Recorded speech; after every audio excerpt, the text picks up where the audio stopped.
சொல்லுவாங்க,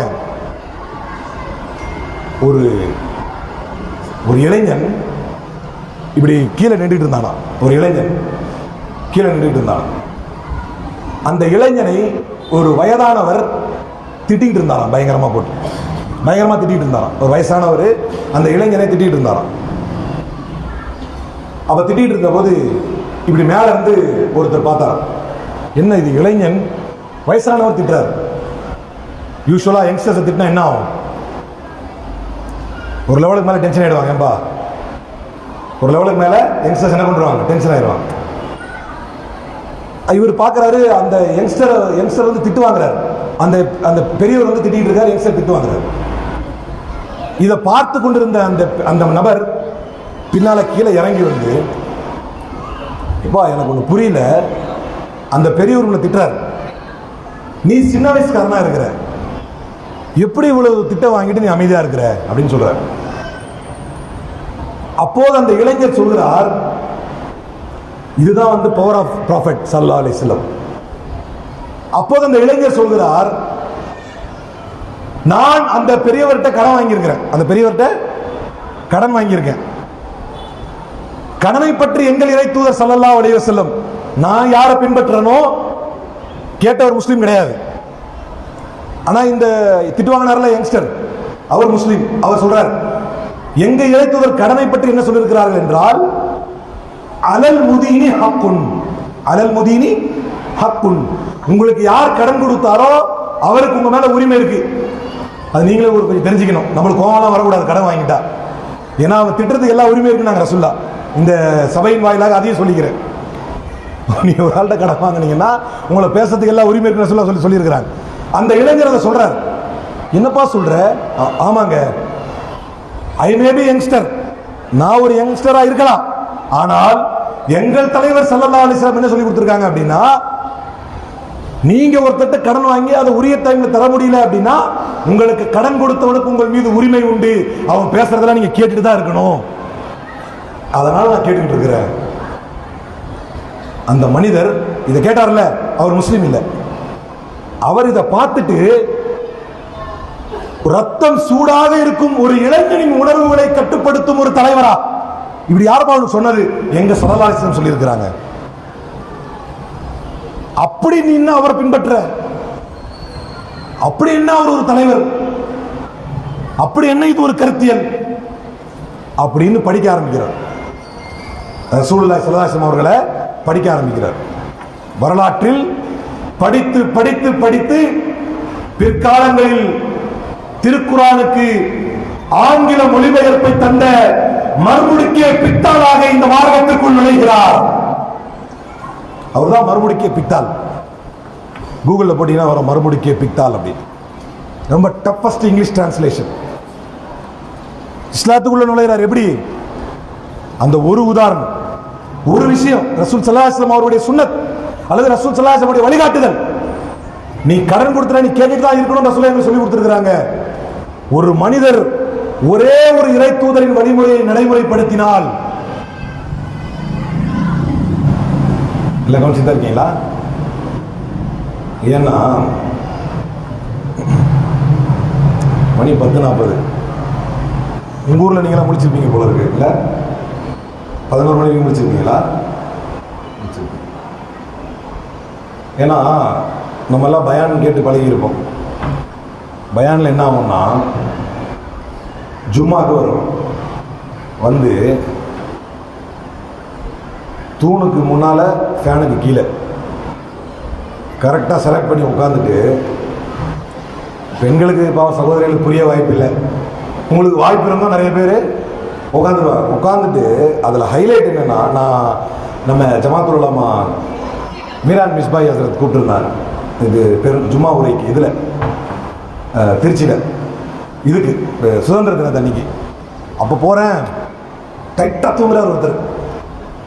நான் சொன்னேன், எனக்கு தெரிய நான் உங்களுக்கு தாலாட்டு பாடலை, அவரை பார்த்து சொல்லலைதான், எனக்கு தெரிய நான் உங்களுக்கு தாலாட்டு பாடலை, ஆனால் நீங்கள் எங்கேயும் நைட்டு தூங்காமல் வந்திருப்பீங்க போல தெரியுது, ஆனால் நீங்கள் தூங்குறதுனால எனக்கு டிமாரலைஸ் ஆகுது, ஒருவேளை நான் தான் இருக்கிறனோ அப்படின்னு.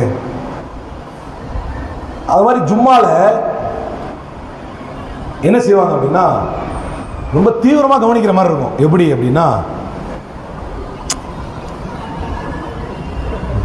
அவங்க தலையாட்டுறத பார்த்தா ரொம்ப ஆழமா யோசிச்சு சிந்திச்சு நம்ம சொல்ற கருத்தையெல்லாம் உள்வாங்கி, அதுக்கப்புறம் தான் இமாம் மிம்பர்ல போனோடனே பக்கத்துல எந்திரி அப்படியே எந்திரிச்சு பதறி கொஞ்ச நேரம் எங்க இருக்கிறோன்னு தெரியாம அப்படியே சிவந்த கண்களோடு, எல்லாரோட எக்ஸ்பீரியன்ஸ் தான், ஏதாவது இல்லாததையா சொல்றேன். அதனால எங்க விட்டேன்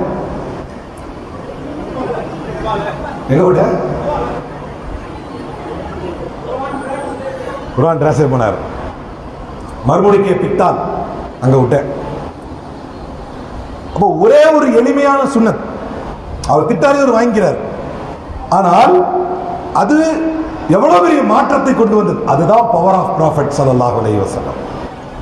அதுதான் அல்லாஹ்வுடைய தூதரின் சுன்னத்துகளுக்கு என்று இருக்கக்கூடிய தனி மதிப்பு. பிற்காலங்களிலே ஹுதைஃபத்துல் யமான் வேறு பல தேசங்களுக்கு மார்க்க பயணமாக, அரசியல் பயணமாக செல்கிறார். அப்படி செல்லும் பொழுது எல்லாரும் உட்கார்ந்து சாப்பிடுறாங்க. அப்படி உட்கார்ந்து சாப்பிடும்போது உணவு பருக்கை விழுது. இவர் என்ன பண்றாருன்னா, அந்த உணவு பருக்கையை எடுத்து, நம்ம அப்படிதான் சாப்பிடணும், அந்த உணவு பருக்கையை எடுத்து வச்சு சாப்பிடுறாரு. அப்ப பக்கத்தில் இருக்கிறவர் சொல்றாரு, என்னங்க இது ரொம்ப ஒரு மாதிரி பார்க்கவே ஆக்வர்டா இருக்கு. பின்னால சொல்றார், இதை இப்படி செய்யலாமா, ஆக்வர்டா இருக்கு அப்படின்னு. அப்போது அவர் பதில் தந்தார், அத்ருக்கு சுன்னத்த நபியினா, அத்ருக்கு சுன்னத்த நபியினா லிஹாவுலாயில் ஜுஹரா. இந்த மடையர்களுக்காக, இந்த மடையர்களுக்காக எங்கள் இறை தூதரின் சுன்னத்தையா விட சொல்கிறாய்? நீங்கள் உலகில் பல இடங்களுக்கு செல்ல வேண்டிய காலம் வரும், நேரம் வரும், தேவை வரும், சூழல் வரும். அங்கெல்லாம் ஷைத்தான் மிகச்சரியாக ஒரு செக் வைப்பான். சுன்னத்தை கைவிடு, இதை எடுத்துக்க அப்படின்னு வைப்பான் ஒரு செக். அல்லாஹ்வுடைய தூதரின் வழிமுறையை கைவிடு, இதை எடுத்துக்க அப்படின்னு வைப்பான் ஒரு செக். எல்லாருக்கும் வைப்பான், வைக்காம விட மாட்டான். ஏன்னா தல்பீஸ் இப்லீஸ் என்கின்ற கிதாபில் ஷைத்தான் எப்படி எல்லாம் வருவார்னு ஷேக் அதில் சொல்லி காட்டுறார். டிசெப்ஷன் ஆஃப் ஷைத்தான், தல்பீஸ் இப்லீஸ் அப்படின்னு ஒரு கிதாப்ல ஷைத்தான் எப்படி எல்லாம் ஒரு மனிதனை வெளியெடுப்பான் அப்படின்னு. ஒரு ஊர்ல 3 அண்ணன் தம்பி இருந்திருக்காங்க. அந்த 3 அண்ணன் தம்பிக்கு ஒரு தங்கச்சி இருந்திருக்கா, ஒரு சகோதரி. அந்த 3 அண்ணன் தம்பிகளும் அந்த காலத்தில் நடந்த போருக்கு செல்வதற்காக போனாங்க. அந்த காலத்தில் போருக்கு போனா 1 ஆண்டு 1.5 ஆண்டு திரும்பி வர வேண்டியிருக்கும். தூரகால போர், ரொம்ப தூரம் போகணும். அப்ப ஷேக் அவர்கள் அந்த கிதாபில் சொல்லி காட்டுகிறார்கள், அப்படி ஒரு நல்லடியார் அந்த ஊர்ல ஒரு நல்லடியார் இருந்தாரு. அதே ஊர்ல 3 அண்ணன் தம்பி, அந்த 3 அண்ணன் தம்பிக்கு ஒரு தங்கச்சி. இந்த 3 அண்ணன் தம்பியும் ஊருக்கு போறதுனால தங்கச்சி எங்க விட்டுட்டு போறதுன்னு தெரியல. சரி என்ன பண்ணலாம் ஏது பண்ணலாம் மஷூரா பண்ணிட்டு வேற வழியே தெரியாம அந்த ஊரிலேயே மிகப்பெரிய நல்லடியார், தன்னை மக்களுடைய தொடர்புகளை விட்டும் தன்னை தொடர்புகளை விட்டும் துண்டித்துக் கொண்டு அதிகம் அல்லாஹ்வுடைய இபாதத்தில் இருக்கக்கூடிய ஒரு நல்லடியார், அவர்கிட்ட போய் கேட்கிறார், உங்களை விட்டா ஊர்ல வேற நல்ல மனுஷன் கிடையாது, அதனால எங்க தங்கச்சி நாங்க வரத்துக்கு 1.5 வருஷம் கூட ஆகும் திரும்பி வரத்துக்கு, எங்க தங்கச்சியை நீங்க பாத்துக்கங்க அப்படின்னு. அவரு எடுத்த உடனே என்ன சொல்றாரு, அவுது பில்லாஹி மின் ஃபித்னத்தின் நிசா அப்படிங்கிறார். ஐயோ இந்த வேலை எனக்கு வேணாம் அப்படிங்கிறார். ரொம்ப வற்புறுத்துறாங்க. இல்ல நீங்க தான் பாத்துக்கணும் அப்படின்னு வற்புறுத்துறாங்க. வேற வழி தெரியாம அவர் என்ன சொல்றாரு, சரி ஓகே நான் என்னுடைய வீட்டுடைய மேல் பரணையில இருப்பேன், உங்க வீட்டுக்குள்ள அங்க இருக்கட்டும், ஏதாவது நான் உணவு தயாரிச்சு அதை கொடுக்கிற பொறுப்பை நான் ஏத்துக்கிறேன். அப்படி கொடுக்கறதா இருந்தா நான் தயாரித்து வைத்து பொருளை கொண்டு வந்து அங்க வச்சுட்டு நான் மேல போயிட்டு சொல்லுவேன், உங்க வீட்டுக்குள்ள எடுத்துக்க சொல்லுங்க அப்படிங்கிறார். சரி ஏதோ ஒரு வகையில் ஒத்துக்கிட்டாரு, சந்தோஷம் அப்படின்னு ஓகேன்னு ஒத்துக்கிட்டார். அவர் என்ன பண்றாரு, சமைச்ச பொருளை எடுத்துட்டு வந்து அங்க வச்சுட்டு அங்க போயிடுறாரு. போயிட்டு சத்தம் கொடுத்துறாரு, எம்மா வச்சுட்டேன் எடுத்துக்க அப்படின்ட்டு போயிடுறாரு. அது எப்போ வந்து எடுக்குது எப்போ போகுதுலாம் அவருக்கு தெரியாது. இப்படி கொஞ்ச நாள் போச்சு. போன உடனே அவர் மைண்டில் வந்து ஒரு மைண்ட் வாய்ஸ் கேட்குது. ஒரு மைண்ட் வாய்ஸ் கேட்குது. என்ன கேட்குதுன்னா, பாவம், முகத்தை கூட பார்க்காம இப்படி சாப்பாடு எடுத்துக்கன்னு சொல்றியே, அவ சங்கடப்பட மாட்டாளா? அதனால நீ நின்று அவ எடுக்கிறாளான்னு பார்த்துட்டு போ. இவர் அதனால நின்று, மா இந்த சாப்பாடு வச்சு எடுத்துக்க அப்படிங்கிறார். அவன் வந்து எடுத்துட்டு போறான். சிறிது நாள் போகிறது. இப்போ ஒரு மைண்ட் வாய்ஸ் கேட்குது. நீ எதுக்கு மேல போய் கத்துற? வச்சுட்டு உன் வீட்டு வாசலுக்கு வந்துட்டு அங்க இருந்தே சொல்லலாம்ல, அவங்க தப்பா எடுப்பாங்கல்ல. சரி, அதே மாதிரி செய்வோம்னு அங்க சொல்றாரு. கொஞ்ச நாள் போனோன்னு இப்போ ஒரு மைண்ட் வாய்ஸ் கேட்டுச்சு. என்ன கேட்டுச்சு? அது என்னது வச்சுட்டு இங்கே வந்து சொல்றது, வச்சுட்டு அங்கேயே சொல்லலாம்ல அப்படின்னு.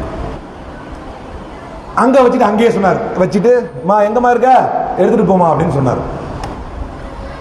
அதுக்கப்புறம் கொஞ்ச நாள் அந்த மைண்ட் வாய்ஸ் சொல்லுச்சு, she is feeling lonely. அந்த மைண்ட் வாய்ஸ் என்ன சொல்லுச்சு? she is feeling lonely அப்படின்னு சொன்னா.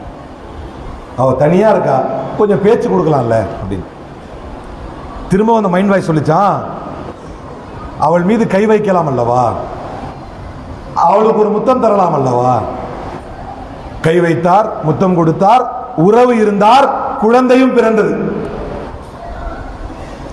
இதுதான் தல்பீஸ் இப்லீஸ்ல ஷேக் அவர்கள் சொல்லித் தருவார்கள். எப்படி இருந்த மனிதனை விபச்சாரி ஆக்கி இப்ப என்ன கிடைச்சு என்ன வந்துருச்சு?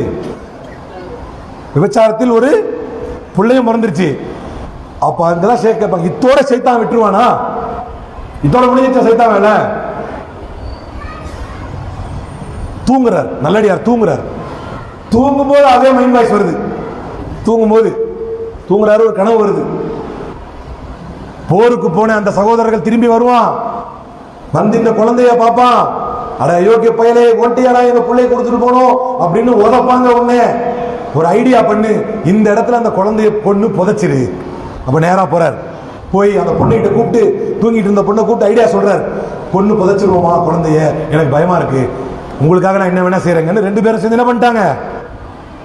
2 பேரும் சேர்ந்து குழந்தைய கொண்டு குறிப்பிட்ட இடத்துல மைண்ட் வாய்ஸ் எங்க சொல்லிச்சோ அங்க புதைச்சிட்டாங்க. திரும்பவும் தூங்குறாரு. மறுநாள் திரும்பவும் அதே மைண்ட் வாய்ஸ் கனவுல. இவளை யாருக்காவது கட்டி கொடுப்பான், இவள் கன்னி அல்ல என்பது தெரிந்துவிடும். அப்போது பிரச்சனை வரும், அப்போது நீ மாட்டிக்கொள்வாய். அதனால் தூங்கிக்கிட்டு இருக்கிற அந்த பொண்ணை கதையை முடிச்சிரு. இதுக்கு முன்னால நல்லடியார் என்னவா இருந்தாருன்னு தெரியாது. அவர் விபச்சாரி ஆனாரு, விபச்சாரத்தை பிள்ளைய பெற்றாரு, அதுல அந்த பிள்ளையும் கொன்னாரு. கொன்னுட்டு ஒரு கொலை முடிஞ்சதா, இப்ப அனுப்பி வைக்கிறான். இப்ப போய் தூங்கிட்டு இருக்க அந்த பொண்ணை கொல்றார். கொன்னு அதே இடத்துல புதைக்கிறார். புதைச்சிட்டு ரிலாக்ஸ் ஆகிறார். அப்பா, எல்லா குற்றத்தையும் மறைச்சாச்சு. எல்லாம் கவனமா கேட்டுக்கணும். எப்படி சைத்தான் நம்மை வெளியெடுப்பான் என்று இறைத்தூதர் ஸல்லல்லாஹு அலைஹி வஸல்லம் சொல்லிக் கொடுத்ததை தல்பீஸ் இப்லீஸ் கிதாபிலே வரிக்கு வரி அழகாக சொல்லித் தருகிறார்கள். அப்பா, நிம்மதி ஆயாச்சு, இனிமே பேர் தப்பிச்சுது, யாரும் நம்மள எதுவும் செய்ய முடியாது. அண்ணன் தம்பிங்க எல்லாம் வர்றாங்க, போருக்கு போனவன் ஒரு 1.5 வருஷம் கழிச்சு வர்றான். அழுகுறார் நல்லடியார். பச்சை பொய்யன் ஆகிறாரு, நயவஞ்சகன் ஆகிறாரு, கொலகாரன் ஆகிறாரு, விபச்சாரி ஆகிறாரு, நடிகனா மாறுறாரு, நடிக்கிறார். அப்படியே ஐயோ தங்கச்சிக்கு உடம்பு முடியாம போயிருச்சு, என்னென்னவோ செஞ்சு காப்பாத்தினேன், முடியாம போயிருச்சு, இந்த இடத்துலதான் அப்புறம் நானே அவங்களுடைய இறுதி காரியம்லாம் பண்ணி நல்லபடியா அடக்கம் பண்ணேன் அப்படின்னு அழுகுறாரு. வந்தவங்க முசாபா பண்ணி, ஐயோ நல்லடியாரே, நீங்க எவ்வளவு நல்ல மனுஷன், எங்க தங்கச்சி நாங்க இல்லாத போது இறந்துட்டா அவளை நல்லபடியா அடக்கம் பண்ணிருக்கீங்களே அப்படின்னு எல்லாம் சொல்லிட்டு போயிட்டாங்க. விபச்சாரி ஆக்கி இரட்டை கொலைகாரனாக்க சைத்தான். இதோட முடிஞ்சிருச்சா சைத்தானுடைய வேலை? முடிஞ்சிருச்சா? இப்ப அண்ணன் தம்பி தூங்குறான், அந்த 3 பேர் இருக்கான்ல, அவன் தூங்குறான். அவன் தூக்கத்துல வருது மைண்ட் வாய்ஸ். இப்ப 3 பேருக்கும் ஒரே மாதிரி கனவு. இந்த குறிப்பிட்ட இடத்தை தோண்டி பாரு, அங்கதான் உன் தங்கச்சி இருக்கு, அந்த தங்கச்சி உடம்பு பக்கத்திலேயே இன்னொரு குழந்தையுடைய பாடியும் இருக்கும், இந்த இரண்டையும் செஞ்சது இந்த நல்லடியார் தான் அப்படின்னு எந்திரிக்கிறான் பதறி 3 பேரும். அண்ணன் என்னென்ன தம்பி என்னன்னு பாக்குறான். அப்ப இவன் சொல்றான், இல்லப்பா ஒரு கெட்ட கனவு, நம்ம நல்லடியார் இருக்காருல்ல அவரை பத்தி ஒரு கெட்ட கனவுப்பா. எனக்கும் கெட்ட கனவு பாவம், அந்த நல்ல மனுஷனை பத்தி. எனது உனக்கும் ஒரே கனவா? உனக்கும் ஒரே கனவா? இது என்னமோ கெட்ட கனவு மாதிரி தெரியலையப்பா, என்னன்னு பாத்துருவோம். நேரா போறாங்க, நல்லடியாரை பிடிச்சு உதச்சி குடிக்கிறாங்க. வாடா அந்த இடத்துக்கு, எங்களுக்கு அந்த இடம் தெரியும், வா. அந்த இடத்தை தோன்றாங்க. தோண்டி பார்த்தா 2 உயிர்கள் புதைக்கப்பட்டிருக்கிறது. அரசரிடம் அழைத்து செல்லப்படுகிறான். அரசரிடம் அழைத்து செல்லப்பட்டவுடன் அரசர் அவருக்கு மரண தண்டனை விதிக்கிறார். யாருக்கு? அந்த நல்லடியாருக்கு. இதுமே எங்க நல்லடியார் அவருக்கு மரண தண்டனை. இத்தோட முடிஞ்சிச்ச சைத்தான் வேலை. தாய்மார்களே, அருமை சகோதரர்களே, சின்ன விஷயத்தை வைத்து எப்படி நம்மை இறை தூதரை விட்டும் சைத்தான் பிரிக்கிறான். அந்த சின்ன விஷயத்துல நம்ம காம்ப்ரமைஸ் ஆனதுல இருந்து அது எங்க போய் நிக்குது? நல்லடியார் இப்ப மரண தண்டனை எதிர்நோக்கிட்டு இருக்கார். அப்ப எவ்வளோ நாள் மைண்ட் வாய்ஸ்ல வந்தவன் நேர்ல வர்றான். நேர்ல ஒரு உருவத்துல காட்சி அளிக்கிறான். நான் சொல்ற மாதிரி செஞ்சா உன்னை காப்பாத்துறேன். நீ யாரா அப்படின்னு கேட்கிறார் நல்லடியார். நான் பண்ண பாவத்துக்கு இவ்வளவு பெரிய அசிங்கத்துக்கு ஆளாயிட்டேன், நீ யாரா அப்படிங்கிறார். டேய், முதல்ல நீ சாப்பாடு வைக்க போன போது இங்க இருந்து வேணா கிட்ட வச்சு கொடு அப்படின்னு மைண்ட்ல வந்துச்சா? ஆமா வந்துச்சு. உனக்கு எப்படி தெரியும்? கேட்கறதுக்கு பதில் சொல்லு. வந்துச்சா? ஆமா வந்துச்சு. அதுக்கப்புறம் ஒரு நாள் வீட்டு வாசலுக்கே போனியா? ஆமா போனேன். இது எப்படி உனக்கு தெரியும்? போனியா? ஆமா போனேன். அதுக்கப்புறம் கை மேல வச்சியா? ஆமா வச்சேன். அதுக்கப்புறம் முத்தம் கொடுத்தியா? கொடுத்தேன். அதுக்கப்புறம் குழந்தைய பெத்தியா? அதுக்கப்புறம் அந்த குழந்தைய முதல்ல கொன்னியா? இந்த இடத்துல புதைச்சியா? அதுக்கப்புறம் அந்த பொண்ணை கொன்னியா? புதைச்சியா? ஆமா. இவ்வளவு விஷயம் உனக்கு எப்படி தெரியும்? எனக்கு மட்டும் தானே தெரியும். இவ்வளவு விஷயம் துல்லியமா உனக்கு எப்படி தெரியும்? அடே மடையா, நான் தாண்டா உன்னை படைச்ச ரப்பு, எனக்கு சஜிதா பண்றா அப்படிங்கிறான். அவர் சஜிதா செய்கிறார்.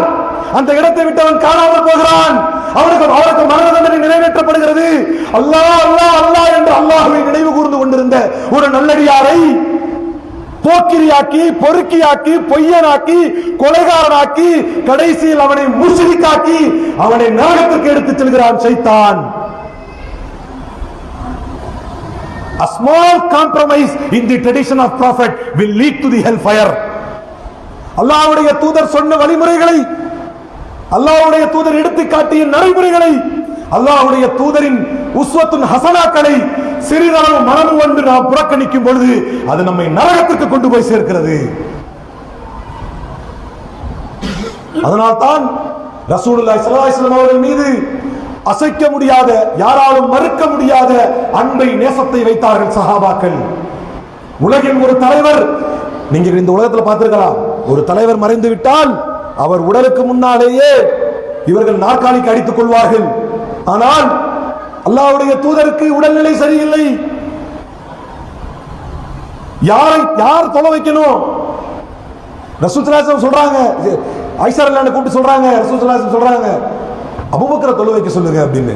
அன்னை ஆயிஷா ரலியல்லாஹு அன்ஹா சொல்கிறார்கள், நீங்கள் நின்று தொலை வைத்த இடத்தில் அல்லாஹ்வுடைய தூதருக்கு இயலவில்லை, அந்த இடத்தில் நான் இருப்பதா என்று என் தந்தை நினைத்தால் அவரால் அதை நிறைவேற்ற முடியாது யா ரசூலல்லாஹ் என்று சொல்லி காட்டினார்கள். உண்மையிலேயே இந்த உலகை விட்டு அல்லாஹ்வுடைய தூதர் பிரிந்து விட்டார்கள். ஆனாலும் எவனெல்லாம் அவனுடைய தலையில், கழுத்தில் தலை தங்கக்கூடாது என்று நினைத்தானோ அவன் மட்டும் சொல்லட்டும் அல்லாஹ்வுடைய தூதர் இந்த உலகை விட்டு பிரிந்து விட்டார் என்று புத்தி வேதரித்து போனார்கள் அன்பின் காதலின் மிகுதியில்.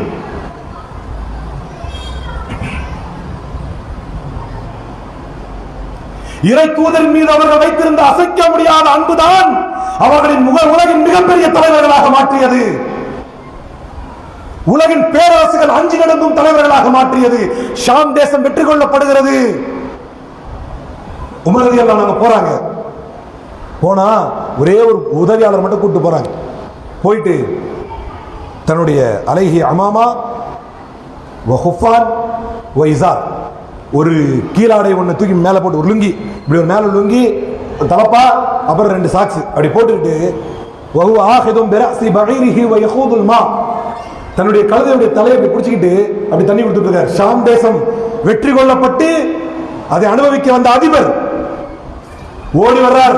உமர் உதவியாளர், யா அமீரல் முஃமினீன் அத்தத்துகல் ஜுனூத் வ பதாரியாத்து ஷாம் வ அன்த அலா ஹாதிஹில் ஹால். அமீருல் முஃமினீனே, உங்களை பார்ப்பதற்கு படைப்பட்டாலும் வருகிறது, ஷாம் தேசத்து முக்கியஸ்தர்கள் பிரமுகர்கள் எல்லாம் வந்து கொண்டிருக்கிறார்கள், நீங்க என்ன இப்படி நிக்கிறீங்க? இப்படின்னா எப்படி? இப்படி ஒரு எளிமையா, எதை பத்தியும் அக்கறை இல்லாம கழுதையை பிடிச்சிக்கிட்டு அந்த கழுதைக்கு தண்ணியை கொடுத்துக்கிட்டு ஒரு லுங்கியை தூக்கிட்டு மேலே போட்டுக்கிட்டு அப்படியே அசால்ட்டா நிக்கிறீங்களே. அல்லாஹுடைய தூதரின் அருமை தோழர் உமர் ரலியல்லாஹு அன்ஹு அவர்கள் சொன்னார்கள், இன்னா கௌமுன் அஅஸ்ஸனல்லாஹு பில் இஸ்லாம் ஃபலன் நல்தமிஸில் இஸ்ஸ பிகைரிஹி. நாங்கள் எப்படிப்பட்ட கூட்டம் தெரியுமா? எங்களுக்கு இறைத்தூதர் எப்படி சொல்லிக் கொடுத்தார்கள் தெரியுமா? இந்த மார்க்கத்தை கொண்டு மட்டுமே நீங்கள் கண்ணியத்தை எதிர்பார்த்திருங்கள். முஸ்லிமாக வாழ்வதும் இறைத்தூதரின் உம்மத்தாக வாழ்வதும் முஹம்மது ஸல்லல்லாஹு அலைஹி வஸல்லம் சமூகத்தில் ஒருவன் என்று மார்க்கத்தை கொள்வதுதான் பெருமை. அவரின் உம்மத்தில் ஒருவன் என்று பெருமை கொள்வதுதான் பெருமை. அவரை பின்பற்றுபவர்கள் ஒருவன் என்று பெருமை கொள்வதுதான் பெருமை. ஃபலன் நல்தமிஸில் இஸ்ஸ பிகைரிஹி. அதை தவிர வேறு எங்கும் நாங்கள் பெருமையை எதிர்பார்க்க மாட்டோம். எங்களுக்கு கண்ணி அங்கெல்லாம் வேணாம். நம்முடைய ஸல்லல்லாஹு அலைஹி வஸல்லம் அவர்களின் உம்மத்தில் ஒருவன் என்று சொல்வது பெருமை. அவரை பின்பற்றுபவரில் ஒருவன் என்று சொல்வது பெருமை. உலகில் எந்த தலைவருக்கும் கிடைக்காத, உலகில் எந்த சமூகத்திற்கும் கிடைக்காத ஒரு மாபெரும் தலைவரை, ஒரு மாபெரும் முன்மாதிரியை, அது அரசியல் களமானாலும், அது ஆன்மீக தளமானாலும், அது போர்க்களமானாலும், அது தன்னுடைய வீடானாலும், தன்னுடைய மனைவி ஆனாலும், தன்னுடைய தோழர்கள் ஆனாலும், தன்னுடைய சமூகம் ஆனாலும், ஏன் அவ்வளவு ஏன் உலகில் ஜெனீவா கன்வென்ஷன் அப்படின்னு ஒன்று வந்துச்சு. அந்த ஜெனீவா கன்வென்ஷன் வந்த பிறகுதான் போர்ல செத்துட்டாங்கன்னா அவங்களை எதுவும் செய்யக்கூடாது, போர்ல பிடிக்கப்படக்கூடிய கைதிகள் எதுவும் செய்யக்கூடாதுன்னு. ஆனால் இந்த ஜெனீவா கன்வென்ஷன் 1900களில் வருவதற்கு முன்பாகவே உலகில் ஒரு தலைவர் 1400 ஆண்டுகளுக்கு முன்பாகவே முஸ்லா என்று சொல்லப்படக்கூடிய போரில் இறந்து விட்டவர்களுடைய உடல்களை வெட்டக்கூடாது, புறமுதுகிட்டு ஓடுபவர்களை வெட்டக்கூடாது, போருக்கு சம்பந்தம் இல்லாத பெண்களை சீண்டக்கூடாது, சிறுவர்களை ஒன்றும் செய்யக்கூடாது, தேவாலயங்களில் மடாலயங்களில் தங்கிவிட்ட அந்த தேவகுருமார்களை எதுவும் செய்துவிடக் கூடாது என்றெல்லாம் உலகில் வரையறைகளை கொடுத்து, வரைமுறைகளை விதித்து, அனைத்துக்கும் முன்மாதிரியை சொல்லிக் கொடுத்து சென்ற ஒற்றை தலைவர் இந்த உலகில் இருந்திருக்கிறார் என்றால், உலகில் தனக்கென்று சிலைகள் நிறுவப்பட வேண்டும், உலகில் தனக்கென்று உருவம் இருக்க வேண்டும், உலகில் தான் மறைந்துவிட்ட பின்னாலும் தான் நினைவு கூறப்பட வேண்டும், உலகில் தன்னை பற்றிய பெருமை இருக்க வேண்டும் என்றுதான் உலகில் வாழ்ந்த அத்தனை தலைவர்களும் நினைத்தார்கள். ஆனால் உலகில் ஒரு தலைவர் தனக்கென்று உருவம் இருக்கக்கூடாது, தனக்கென்று சிலைகள் இருக்கக்கூடாது, தன்னை யாரும் வணங்கக்கூடாது என்று சொன்ன உலகத்தின் ஒரே உத்தம தலைவர் ஸல்லல்லாஹு அலைஹி வஸல்லம் மட்டும்தான். அந்த உன்னத தூதர் ஸல்லல்லாஹு அலைஹி வஸல்லம் அவர்களுடைய பெருமையை பாடுவதற்கும் இங்கு போற்றுவதற்கும் வாய்ப்பு தந்த உலகின் மிக புகழ்பெற்ற, தமிழ்நாட்டின் மிக முக்கியமான 112 ஆண்டு கால பழமை வாய்ந்த, பாரம்பரியம் வாய்ந்த, இந்த பெருமை மிகுந்த, புனிதம் மிகுந்த, இறைவனின் பொருத்தம் மிகுந்த, அருள் மிகுந்த ஜாமியா மிஸ்பாஹுல் ஹுதாவில் இந்த கடைநிலை பாவிக்கு வாய்ப்பளித்த வல்ல இறைவனுக்கும் இந்த நிர்வாகத்திற்கும் நன்றி கூறி விடைபெறுகிறேன். நன்றி. வாஹிர் தவானா அல்ஹம்துலில்லாஹி ரப்பில் ஆலமீன். அஸ்ஸலாமு அலைக்கும் வரஹ்மத்துல்லாஹி வபரகாத்துஹு.